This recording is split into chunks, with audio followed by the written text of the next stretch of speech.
problema sa indigestion. Pero last week, as in sumasakit yung tiyan ko kasi hindi na talaga ako napapadumi everyday. So, ang ininom ko lang... Hello everyone! Welcome to my channel. My name is Aileen. Today, our question is, hindi po ba ako makikick out sa fasting if I drink Twinings Peppermint? Quick answer, yes, pwede po yung peppermint. Kahit na anong brand, kahit hindi Twinings, pwede ang peppermint na tea. Pero for a longer version, i-explain ko sa inyo.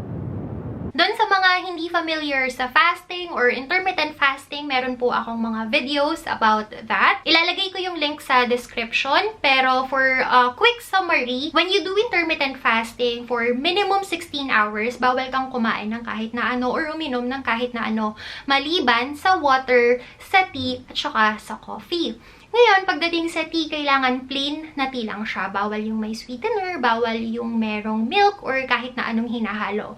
Pagdating sa coffee, ganun din. Kailangan black coffee lang rin. Bawal na may halo ng kahit na ano. Maliban sa salt, kasi kailangan natin ng salt during fasting. Kasi inuubos ng katawan natin yung glucose and glycogen na meron tayo para i-burn yung fats natin sa katawan or yung stored fats natin.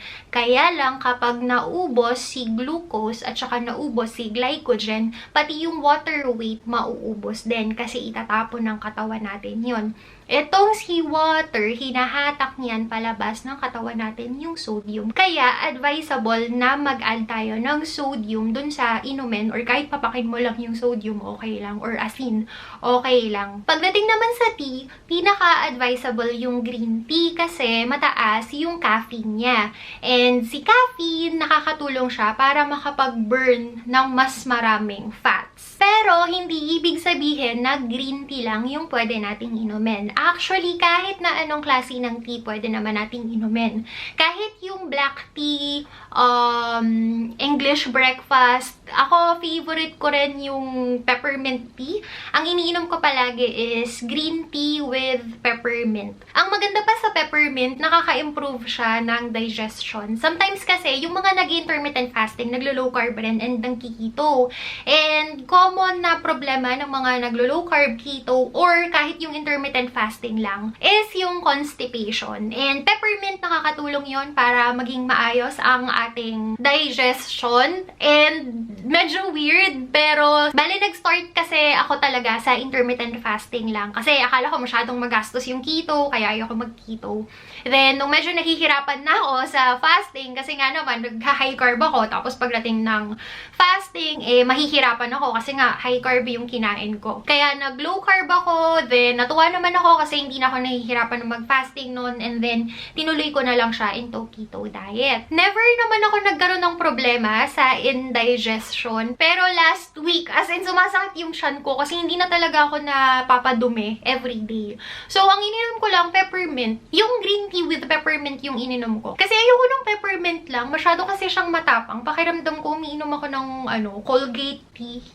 Kaya ayun, nakatulong talaga siya. If ayaw nyo naman nung tea, tapos gusto nyo yung dahon talaga ng peppermint na ilalagay ninyo sa mainit na tubig or papakuluan ninyo, pwede rin yon. Maliban doon, nakaka-reduce siya ng inflammation. Ano ba yung inflammation? Inflammation comes in many forms, pero yun yung way ng katawan natin para ayusin or i-repair yung mga parts ng katawan natin na merong problema, may sira, or possible na merong mga bacteria or anything na makakapag-cause sa atin ng sakit. For example, biglang nagkaroon ng bacterial infection yung baga mo.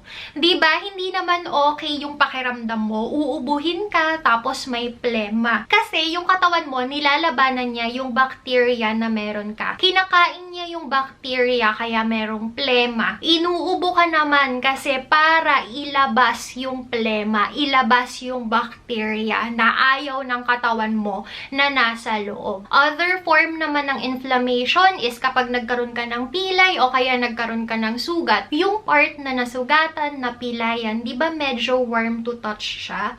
Tapos, minsan namamaga pa. Kasi yung katawan mo, nagfo-focus sila dun sa area na yon para gamutin, para i-restore yung part na may problema.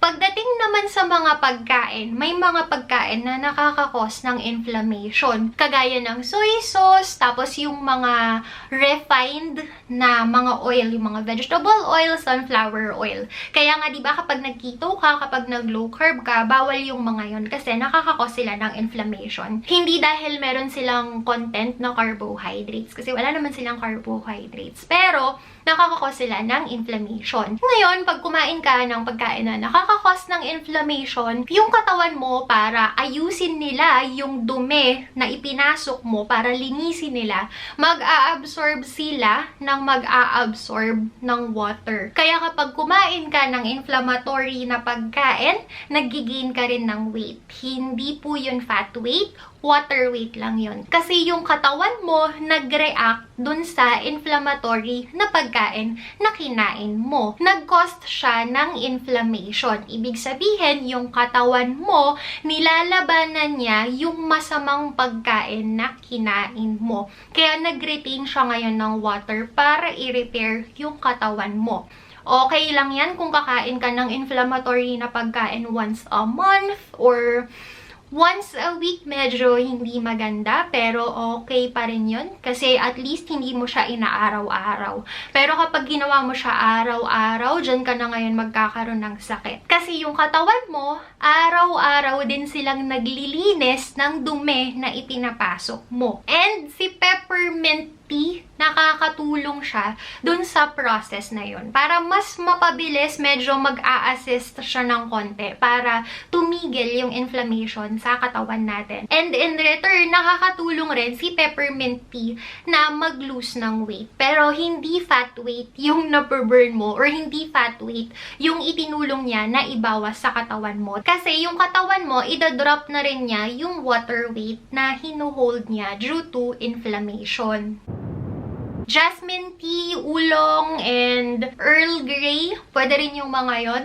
Kahit na anong klase ng herbal tea, pwede. Pero herbal tea, guys, ha, hindi pwedeng meron silang halo na mga fruits. Kasi diba minsan may halo na kung ano-anong klaseng fruit yung tea. Twinings, marami yan eh. Alam ko merong mga flavor yung twinings na merong orange, parang green tea with orange, mga ganon. Tapos, with apple, yung mga ganon. Basta kapag may halo siyang fruits, hindi mo siya pwedeng gamitin during fasting. Meron akong favorite na tea ng twinings na Earl Grey with honey. Unfortunately, bawal siya for fasting kasi nga meron siyang honey. Though umiinom ako nun during feasting, kasi ako hindi naman na ako nagpo-follow dun sa 20 grams na maximum net carbs kasi nga hindi na ako nagpapapayat. Kaya medyo mataas na yung net carbs na fina-follow ko per day. Pero bawal din po yun kasi may honey pa rin siya. Kahit dry yung honey niya, meron pa rin pong sweetener yun. Ilalagay ko sa description down below yung mga list ng tea na maganda during fasting. Tapos ilalagay ko rin yung benefits nila. Tapos ipopost ko rin siya dun sa Facebook page natin para pwede nyo ring i-share, i-copy, ganyan. Basta as a general rule, tea, kahit na anong klase ng tea, okay lang yan. Basta yung tea ninyo walang halong fruits. By the way, kung gusto nyong maghalo ng lemon slices, pwede. Pero slices, hindi lemon juice. Ibig sabihin, yung lemon hindi mo siya pipigain. Hihiwain mo lang siya, tapos ilalagay mo lang siya doon sa tea mo. Milk, masarap yon na ihalo sa black tea, lalo na sa Earl Grey, pero bawal po. Kahit na anong klase pa yan ng milk, kahit yung mga almond milk pa yan, bawal na bawal po kasi makikick out ka sa ketosis. Any type ng sweetener, bawal na bawal rin po. Kung gusto nyo talaga, sige, inom ka lang. Kaya lang, i-reset mo ulit yung timer mo sa 0 kasi makikick out ka sa ketosis. Thank you so much for watching and have a good day! Bye! Lamig! So, kung meron kayong... Pasensya na guys, nanginginig ako. Sobrang lamig dito.